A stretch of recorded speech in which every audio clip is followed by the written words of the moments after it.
Hydraa commissioner Ranganath ఈ రోజు హైదరాబాద్ లో మీడియాతో మాట్లాడుతూ ప్రభుత్వ ఆదేశం మేరకు ఇక నుంచి హైడ్రా ఏర్పాటుకు ముందు నిర్మించిన ఇళ్ల జోలికి వెళ్లమని చెప్పారు.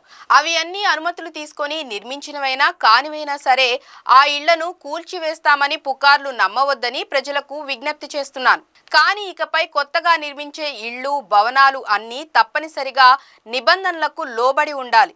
విరుద్ధంగా బఫర్ జోన్ పరిధిలో నిర్మిస్తున్నట్లయితే తప్పకుండా వాటిని కూల్చేస్తాం. లేడికి లేచిందే పరుగు అన్నట్లు ప్రభుత్వానికి హైడ్రా ఏర్పాటు చేయగానే వందల ఇళ్లని కూల్చివేసింది. కానీ ఇకపై కూల్చబోమని చెప్పడం చాలా సంతోషమే. కానీ తద్వారా ఇంతవరకు చేసింది తప్పే అని ఒప్పుకున్నట్లే కదా. హైడ్రా ఇప్పటికే వేలాది మంది పేదల ఇళ్లని కూల్చివేసి వారందరినీ రోడ్డున పడేసింది.